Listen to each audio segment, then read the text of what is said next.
കലാശാലയ്ക്ക് വേണ്ടി ഏറ്റെടുത്ത ഭൂമി 11 ഏക്കർ കാണുന്നതിന് വേണ്ടിയിട്ടാണ് ഞങ്ങൾ ഇന്ന് ഇവിടെ എത്തിയിട്ടുള്ളത്. യൂത്ത് ലീഗിൻ്റെ സംസ്ഥാന സെക്രട്ടറി CK മുഹമ്മദ് അലി, മലപ്പുറം ജില്ലാ general secretary Mustafa Abdul Latheef, youth ലീഗിൻ്റെ ജില്ലാ ഭാരവാഹികൾ, സംസ്ഥാന പ്രവർത്തക സമിതി അംഗങ്ങൾ, അതുപോലെ ഈ പ്രദേശത്തെ പാർട്ടിയുടെ നേതാക്കന്മാർ എല്ലാവരും ചേർന്നാണ് ഈ ഭൂമി സന്ദർശിക്കാൻ വേണ്ടി വന്നത്. ഈ ഭൂമി മലയാള സർവകലാശാലയ്ക്ക് വേണ്ടി ഏറ്റെടുക്കുന്നത് 2019-ലാണ്. ആരുടെയൊക്കെ ഉടമസ്ഥതയിലാണ് ഈ ഭൂമി എന്ന് പരിശോധിക്കുമ്പോഴാണ് ഇതിനകത്തെ അഴിമതിയുടെ ആദ്യത്തെ ലക്ഷണങ്ങൾ നമുക്ക് കാണാൻ സാധിക്കുക. ഈ ഭൂമി ഏറ്റെടുത്തത് ഒന്ന് ശ്രീ ഹബീബ് റഹ്മാൻ അഭയം പൂക്കയിൽ തിരൂർ, മറ്റൊന്ന് അബ്ദുൽ ജലീൽ പള്ളിക്കണ്ടത്തിൽ വീട്, ശ്രീ ജംഷീദ് റഫീഖ്, ശ്രീ മുഹമ്മദ് കാസിം അഭയം തിരൂർ, ശ്രീ യാസിർ, ശ്രീ അബ്ദുസലാം പന്നിക്കണ്ടത്തിൽ തിരൂർ, ശ്രീ ഇൻജാസ് മുനവർ, ശ്രീ അബ്ദുൽ ഗഫൂർ പന്നിക്കണ്ടത്തിൽ, ശ്രീ വെള്ളേക്കാട്ട് നിയാസിന് വേണ്ടി മുഹമ്മദ് കാസിം. ഇത്രയും ആളുകളുടെ കയ്യിൽ നിന്നാണ് ഈ ഭൂമി സംസ്ഥാന സർക്കാർ 11 ഏക്കർ ഏറ്റെടുത്തത്. ഈ വ്യക്തികൾ ആരൊക്കെയാണ് എന്ന് പറയുമ്പോൾ ഈ ഹബീബ് റഹ്മാനും അതുപോലെ തന്നെ ജംഷീദ് റഫീഖും വെള്ളേക്കാട്ട് നിയാസും, ഹബീബ് റഹ്മാനും വെള്ളേക്കാട്ട് നിയാസും മുഹമ്മദ് കാസിമും, ഈ 3 ആളുകൾ കേരളത്തിലെ ന്യൂനപക്ഷ വകുപ്പ് മന്ത്രി വി അബ്ദുറഹ്മാൻ്റെ സഹോദരൻ്റെ മക്കളാണ്. മറ്റാളുകൾ ശ്രീ അബ്ദുൽ ഗഫൂർ പന്നിക്കണ്ടത്തിൽ എല്ലാവർക്കും അറിയാം, കഴിഞ്ഞ 2 തവണയായി തിരൂർ മത്സരിച്ച ഇടതുപക്ഷ സ്ഥാനാർത്ഥി. അദ്ദേഹത്തിൻ്റെ സഹോദരങ്ങളാണ് അബ്ദുസലാമും അബ്ദുൽ ജലീലും ശ്രീ ജംഷീദ് റഫീഖും. ഇവരുടെ കയ്യിൽ നിന്നാണ് മലയാള സർവകലാശാലയ്ക്ക് വേണ്ടി 11 ഏക്കർ സംസ്ഥാന സർക്കാർ ഏറ്റെടുത്തത്. ഏറ്റെടുത്ത സമയത്ത് തന്നെ ഞങ്ങൾ ഈ ഭൂമിയിൽ വന്ന് അന്ന് തന്നെ മാധ്യമങ്ങളോട് പറഞ്ഞതാണ്, ഇത് CRZ 3-യിൽ ഉൾക്കൊള്ളുന്ന NDZ നോൺ ഡെവലപ്മെൻറ്റ് സോണായ, ബഫർ സോണായ, അതീവ പരിസ്ഥിതി ദുർബല പ്രദേശമായ കണ്ടൽക്കാടുകൾ തിങ്ങി നിറഞ്ഞ ഒരു സ്ഥലമാണ്. ഇവിടെ നിർമ്മാണം ഒരു കാരണവശാലും നടക്കില്ല. ഈ ഭൂമിയുടെ പേരിൽ അഴിമതിയുണ്ട് എന്നായിരുന്നു ഞങ്ങളുടെ അന്നത്തെ ആക്ഷേപം. 2019 അന്ന് കേരളത്തിലെ ഉന്നത വിദ്യാഭ്യാസ വകുപ്പ് മന്ത്രിയായി ഇരുന്ന ആൾ ശ്രീ KT ജലീലാണ്. കണ്ടൽക്കാടും അതുപോലെ തന്നെ പവർ സോണും CRZ 3-യും NDZ-ഉം ഒക്കെ ഉൾക്കൊള്ളുന്ന സ്ഥലം പൂർണ്ണമായും ഒഴിവാക്കിയാണ് ഈ 11 ഏക്കർ സ്ഥലം ഞങ്ങൾ ഏറ്റെടുത്തത് എന്നായിരുന്നു ജലീലിൻ്റെ അന്നത്തെ വാദം. എന്നാൽ ഇപ്പോൾ ഗ്രീൻ ട്രിബ്യൂണൽ, ചെന്നൈയിലെ ഗ്രീൻ ട്രിബ്യൂണൽ ഏർപ്പെടുത്തിയ ഉപസമിതി കൃത്യമായി കണ്ടെത്തിയിരിക്കുന്നു, ഇതിനകത്തെ മഹാഭൂരിഭാഗം വരുന്ന ഭൂമികളും, ഏതാണ്ട് എല്ലാ സർവേ നമ്പറിലെയും ഭൂമികൾ ഈ പറയുന്ന CRZ 3-യിൽ വരുന്ന, കൃത്യമായി അതിൻ്റെ കോപ്പിയാണ്, മാധ്യമങ്ങൾക്ക് അതിൻ്റെ കോപ്പി നൽകാം. CRZ 3, അതുപോലെ തന്നെ NDZ non development zone, mangroves, കണ്ടൽക്കാടുകൾ തിങ്ങി നിറഞ്ഞ സ്ഥലമാണെന്ന് ചെന്നൈയിലെ ഗ്രീൻ ട്രിബ്യൂണൽ കണ്ടെത്തിയ റിപ്പോർട്ടിൻ്റെ കോപ്പിയാണ് ഞാൻ മാധ്യമങ്ങളുടെ മുമ്പാകെ കാണിക്കുന്നത്. ഇനി ഈ ഭൂമിയുടെ വില നമുക്കറിയാം. ന്യായവിലക്ക് നമ്മുടെ നാട്ടിലെവിടെയും ഭൂമി നടക്കാറില്ല, ഭൂമി കച്ചവടം നടക്കാറില്ല, ശരിയാണ്. പക്ഷേ ന്യായവിലയുടെ ഏതാണ്ട് എത്ര ഇരട്ടി, ആ പേപ്പർ എടുക്കുക, ഏതാണ്ട് എത്ര ഇരട്ടി ആയിരിക്കും സർക്കാർ ഏറ്റെടുക്കുന്ന ഭൂമി? ഇതിനകത്ത് വിവരാവകാശ പ്രകാരം ഈ ഭൂമി ഏറ്റെടുക്കുന്ന സമയത്ത് ഇവിടുത്തെ ന്യായവില എത്രയാണ് എന്ന് ചോദിച്ചപ്പോൾ നൽകിയ മറുപടിയാണ് ഞാൻ മാധ്യമങ്ങളുടെ മുമ്പാകെ കാണിക്കുന്നത്. 6-1 പരമാവധി വില 7500 രൂപ. 6-1 എന്ന് പറഞ്ഞാൽ, ഒരു 6 എന്ന് പറഞ്ഞാൽ 2 സെൻറ്റും 2.47 സെൻറ്റ്, 2.47 സെൻറ്റ് എന്ന് പറഞ്ഞാൽ 1 സെൻറ്റിന് 7500-ൻ്റെ പകുതിയിൽ താഴെ മാത്രമാണ് ന്യായവിലയുള്ളത്. എന്നാൽ ഈ ഭൂമിക്ക് സർക്കാർ എത്രയാണ് വില കൊടുത്തത്? 1,60,60,000. 17,65,00,000 രൂപയാണ് ഈ സ്ഥലത്തിന് വേണ്ടി സംസ്ഥാന സർക്കാർ പാർട്ടിക്ക് താല്പര്യമുള്ള ആളുകൾക്ക് കൊടുത്തത്. ഇതിനെല്ലാം നേതൃത്വം കൊടുത്തത് ഉന്നത വിദ്യാഭ്യാസ മന്ത്രിയാണ്. അന്നത്തെ ഉന്നത വിദ്യാഭ്യാസ മന്ത്രി ശ്രീ KT ജലീലിന് അത് നിഷേധിക്കാൻ കഴിയുമോ എന്ന ചോദ്യമാണ് ഞങ്ങൾ ചോദിക്കാൻ ആഗ്രഹിക്കുന്നത്. അതുമാത്രമല്ല, ഈ ആളുകളുടെ പേരിലുള്ള പരമ്പരാഗതമായ ഭൂമിയല്ല ഈ ഭൂമി. ഇത് സർക്കാരിന് കച്ചവടം ചെയ്യാൻ വേണ്ടി തൊട്ടു മുമ്പ് ഈ പ്രദേശത്തെ വിവിധ ആളുകളിൽ നിന്ന് ചെറിയ വിലക്ക്, പരമാവധി ഒരു സെൻറ്റിന് 40,000, ഏറ്റവും കുറഞ്ഞത് 2,000 രൂപ മുതൽ 40,000 രൂപ വരെ വിലയുള്ള ഭൂമിയാണ് ഇത്. ടോട്ടൽ 11 ഏക്കർ ഇവർ കളക്ട് ചെയ്ത് സംസ്ഥാന സർക്കാരിന് ഒരു സെൻറ്റിന് 1,60,000 രൂപക്ക് മറിച്ച് വിറ്റത്. ഈ ആളുകളൊക്കെ ഇടനിലക്കാരായി നിന്ന ആളുകളാണ്. ഭൂമി വിറ്റ ഒരാളാണ് എൻ്റെ കൂടെ ഇപ്പോൾ ഉള്ളത്, മൊയ്തീങ്ക അല്ലേ, പേര് മൊയ്തീങ്ക. മൊയ്തീങ്ക ഒരു സെൻറ്റിന് അന്ന് എത്രക്കാണ് വിറ്റത്? 35,000 രൂപയ്ക്കാണ് മൊയ്തീങ്ക സ്ഥലം വിറ്റത്. ഈ റോഡിനോട് ചേർന്നുള്ള സ്ഥലം വിറ്റ ഒരാളെ ഞാനിപ്പോൾ കണ്ടു. അദ്ദേഹത്തിന് മാധ്യമങ്ങളുടെ മുമ്പാകെ വരാൻ ബുദ്ധിമുട്ടുണ്ട്. അദ്ദേഹം പറഞ്ഞത് ഞാൻ 40,000 രൂപക്കാണ് വിറ്റതെന്നാണ്. എന്ന് പറഞ്ഞാൽ റോഡിനോട് ചേർന്ന സ്ഥലം 40,000, ഇദ്ദേഹത്തിൻ്റെ കുറച്ച് അകത്ത് ഇദ്ദേഹം 35,000. പിറകോട്ട് പോകും തോറും ഏറ്റവും ചുരുങ്ങിയത് അവസാനം വരുന്നത് 2,000 രൂപ.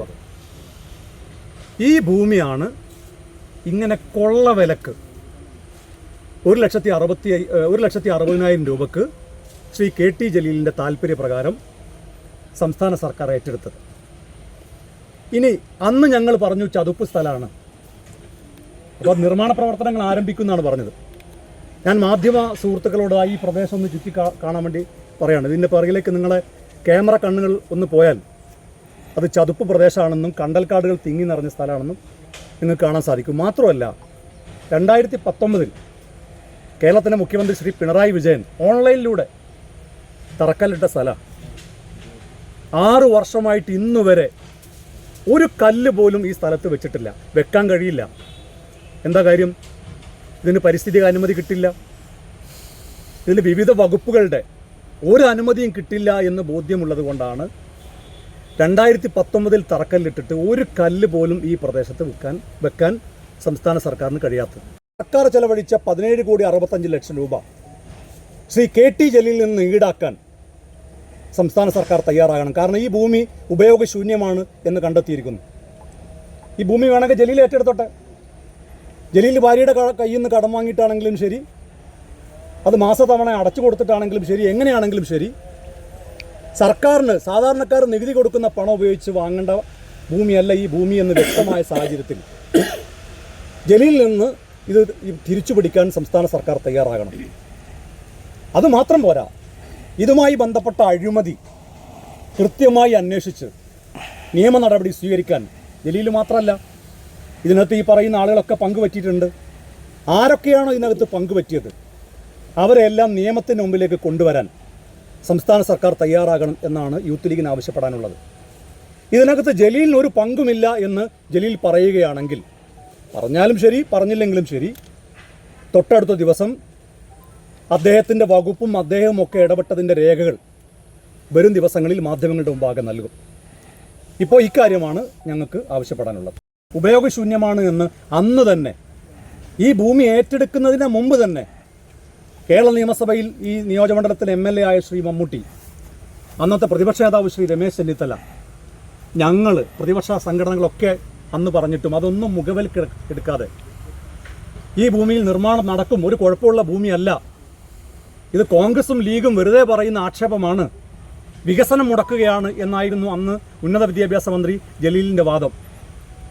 അങ്ങനെയാണെങ്കിൽ ഇവിടെ നിർമ്മാണം നടക്കണ്ടേ, ഒരു കല്ലെങ്കിലും വെക്കണ്ടേ? അപ്പോൾ എന്തിനാണ് ഈ 35,000 രൂപയ്ക്കാണ് ഇദ്ദേഹത്തിൻ്റെ, ഞങ്ങൾ ആളെ നേരെ മാധ്യമങ്ങളുടെ മുമ്പാകെ പ്രൊഡ്യൂസ് ചെയ്യുകയാണ്. ഇദ്ദേഹത്തിൻ്റെ കയ്യിൽ നിന്ന് 2 ഏക്കർ 85 സെൻറ്റ് സ്ഥലമല്ല വാങ്ങിയത്. 2 ഏക്കർ 85 സെൻറ്റ് സ്ഥലം ഇദ്ദേഹത്തിൻ്റെ കയ്യിൽ നിന്നാണ് വാങ്ങിയത്. അദ്ദേഹം വിറ്റത് 35,000 രൂപയ്ക്ക്. 8-10 വർഷം മുമ്പ് എന്ന് പറഞ്ഞാൽ ഇത് ഭൂമി ഈ കച്ചവടം നടക്കുന്നത് ഈ 2019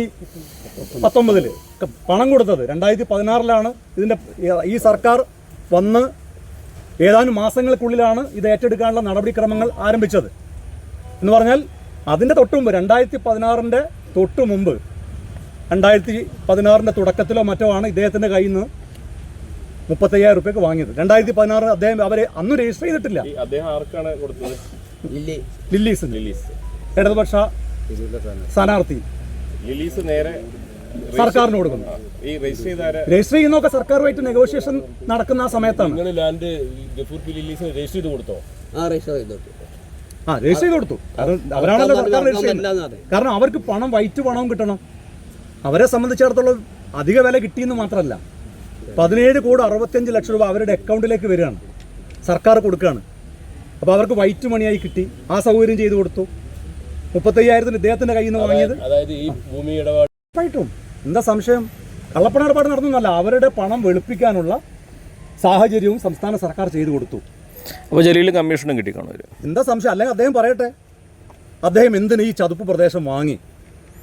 ഇദ്ദേഹത്തെ പോലെയുള്ള സാധാരണക്കാരൻ്റെ കയ്യിൽ നിന്ന് 35,000 രൂപയ്ക്കും 2,000 രൂപയ്ക്കും ഒക്കെ വാങ്ങിയ ഭൂമി എന്തിനാണ് സംസ്ഥാന സർക്കാർ 1,60,000 വാങ്ങിയത്? മാത്രമല്ല കണ്ട് നിർദ്ദേശിച്ചത് അന്ന സമയത്ത് UDF സർക്കാർ ഏറ്റെടുത്തിട്ടില്ല. UDF ഏറ്റെടുത്തിട്ടില്ല, ഒരു സംശയം വേണ്ട. ഇപ്പോൾ ഇതുമായി ബന്ധപ്പെട്ട് ജനങ്ങൾക്ക് മുമ്പിൽ ഈ ഒരു വിഷയം ഞങ്ങൾ ഇദ്ദേഹത്തെ കൊണ്ടുവന്ന് 35,000 വിറ്റ ഒരാളെ ഞങ്ങൾ ഹാജരാക്കി. അത് 5 സെൻറ്റും 10 സെൻറ്റും ഒന്നും അല്ല. ഇതിനകത്ത് 11 ഏക്കറിൽ 2 ഏക്കർ 85 സെൻറ്റ് സ്ഥലം വിറ്റ ആളാണ് ഇദ്ദേഹം മൊയ്തീൻ ഖാൻ. എൻ്റെ സംസ്ഥാന പ്രസിഡന്റുമായി കൂടിയാലോചിച്ച് തീരുമാനമെടുത്തിട്ടുണ്ട്. ഇല്ലേ, സംസ്ഥാന ഭാരവാഹി ഉൾപ്പെടെയുള്ള ആളുകളുണ്ട്. അതിനെതിരെ ഞങ്ങൾ അത്തരം ആരോപണങ്ങൾ ഉന്നയിച്ചതിന് നിയമപരമായി നടപടി സ്വീകരിക്കും. KT ജലീലിന്റെ ഒരു സ്ട്രാറ്റജി എന്ന് പറയുന്നത്, അദ്ദേഹം ലീഗ് വിട്ടു പോകുമ്പോൾ PK കുഞ്ഞാലിക്കുട്ടിക്കെതിരെ ഫൈറ്റ് ചെയ്യുന്നു. പക്ഷെ അപ്പോൾ അദ്ദേഹം പറയുന്നു, ഞാൻ ഫൈറ്റ് ചെയ്യുന്നത് PK കുഞ്ഞാലിക്കുട്ടിക്കെതിരെയാണ്, ലീഗിൽ എല്ലാവർക്കും എതിരെയല്ല. ഇപ്പോൾ അദ്ദേഹം വീണ്ടും ഒരു തെരഞ്ഞെടുപ്പ് അദ്ദേഹം ജലീൽ ശ്രമിക്കുന്നുണ്ട് ഈ വിഷയത്തിൽ. അദ്ദേഹത്തിന് കഴിയും. അത് KT ജലീലിനേക്കാൾ വലിയ ആളുകൾ വിചാരിച്ചിട്ട് നടന്നിട്ടില്ല. വലിയ ആളുകൾ ഈ പാർട്ടിക്ക് ഒരു പോറൽ ഏൽപ്പിക്കാൻ, ഞാൻ ആളുകളുടെ പേരൊന്നും പറയുന്നില്ല, വലിയ വലിയ ആളുകൾ. പിന്നെയാണോ ഈ KT ജലീൽ? ലീഗിനകത്ത് ഒരു പോറൽ ഏൽപ്പിക്കാൻ കഴിയില്ല. മാത്രമല്ല അദ്ദേഹം അറ്റൻഷൻ സീക്കിംഗ് ആണ്. തെരഞ്ഞെടുപ്പ് വരുന്ന സമയത്ത് അറ്റൻഷൻ സീക്കിംഗ് ആയിട്ട് ഇറങ്ങും. കുറേ ആരോപണം, എന്തെല്ലാം ആരോപണം അദ്ദേഹം ഉന്നയിച്ചു. ഡൽഹിയിലെ ആസ്ഥാന മന്ദിരം അറിയുന്നില്ല. നിങ്ങളിപ്പോൾ ഫേസ്ബുക്കിലെ 15 ചോദ്യം ചോദിച്ചില്ലേ? ഡൽഹിയിലെ ആസ്ഥാന മന്ദിരത്തിൻ്റെ രജിസ്ട്രേഷൻ നടക്കാൻ പോകുന്നില്ല എന്ന് അദ്ദേഹം ഫേസ്ബുക്കിൽ എഴുതിയില്ല. നിങ്ങളെന്താ ഇപ്പോൾ ആ ചോദ്യം മൈക്കുമായി അദ്ദേഹത്തോട് ചോദിക്കാത്തത്? അയാൾ ഇപ്പോൾ ഉയർന്ന ശമ്പളം വാങ്ങുന്നു എന്ന് പറയുന്നതിൽ അത് എന്നെക്കുറിച്ച് പുകഴ്ത്തി പറഞ്ഞതാണെങ്കിലും നന്ദിയുണ്ട്. ദുബായിലെ ബിസിനസ്സിന് സമാനമുണ്ടോ? അതൊക്കെ ഞാൻ നേരത്തെ പറഞ്ഞല്ലോ, അതുമായി ബന്ധപ്പെട്ട് എല്ലാം പറഞ്ഞു. ഇനി അതുമായി ബന്ധപ്പെട്ട് എന്തെങ്കിലും തെറ്റായ കാര്യങ്ങൾ എൻ്റെ ഭാഗത്തുനിന്നുണ്ടെങ്കിൽ ഞാൻ ചലഞ്ച് ചെയ്യുന്നു. കേരളം ഭരിക്കുന്നതിൽ ഒരു സ്വാധീനമില്ലാത്തൊരു വ്യക്തിയാണ് ഞാൻ. കേരളം ഭരിക്കുന്ന സർക്കാർ അന്വേഷണം നടത്തി ഇപ്പോൾ ഇത്രയും കാലം ഞാൻ അവർക്കെതിരെ ഉന്നയിച്ച അല്ലെങ്കിൽ സമരം ചെയ്ത, മാത്രമല്ല ആ മന്ത്രിസഭയിലെ ഒരു മന്ത്രിയെ രാജിവെപ്പിക്കുന്നതിന് ഒരു സംഘടനയ്ക്ക് വേണ്ടി നേതൃത്വം കൊടുത്തൊരു വ്യക്തി എന്ന നിലയിൽ പ്രതികാരം ചെയ്യാനുള്ള ഒരു സുവർണാവസരമാണ് അത് വിനിയോഗിക്കണം. ജലീലിന് വേണമെങ്കിൽ ഇപ്പോൾ US UK കാനഡയിലൊക്കെ വിസ ഉണ്ട് എന്ന് പറഞ്ഞത് ട്രോളായിട്ട് പറഞ്ഞതാണ്. അപ്പോൾ അത് ഏതോ ഒരു ചാനൽ വാർത്തയാക്കിയിരിക്കുകയാണ്. US UK പിന്നെ ഫിറോസിന് ബിസിനസ് ഉണ്ട്.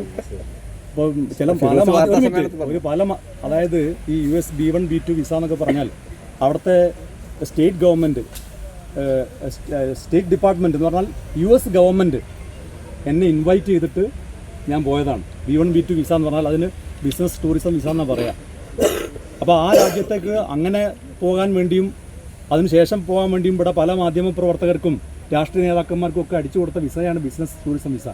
എനിക്ക് ആ വിസയും കൂടി ഉണ്ട് എന്ന് ഞാൻ ഒരു ട്രോളായിട്ട് മാധ്യമങ്ങളിൽ പറഞ്ഞത്, ഒരു ചാനൽ വാർത്തയാക്കിയത്. അവിടെ വരെ ബിസിനസ് ഉണ്ട്, US UK കാനഡയിലും വരെ ബിസിനസ് ഉണ്ട് എന്ന് വരെ പറഞ്ഞു. അതൊക്കെ അതിൻ്റെ വഴിക്ക് നടക്കട്ടെ. അത് പറഞ്ഞല്ലോ, ഒരാളെക്കുറിച്ച് അദ്ദേഹത്തിന് കുറച്ച് വരുമാനം ഉണ്ട്, അയാൾ നല്ല രീതിയിൽ ജീവിക്കുന്നു എന്നൊക്കെ പറയുന്നതിൽ നമുക്ക് വലിയ പ്രയാസം തോന്നേണ്ട കാര്യമില്ല. പക്ഷേ അദ്ദേഹം ചില ഗൗരവമായിട്ടുള്ള ആക്ഷേപങ്ങൾ നിരന്തരമായി ഉന്നയിക്കുന്നുണ്ട്. അപ്പോൾ ആദ്യമൊക്കെ ഞങ്ങൾ അതിനെ അവഗണിച്ചിരുന്നു. പക്ഷേ ഇപ്പോൾ പാർട്ടി നേതൃത്വം എന്നോട് പറഞ്ഞത് അത് നിയമപരമായി അത് നടപടി സ്വീകരിക്കണം എന്നാണ്. നിയമപരമായി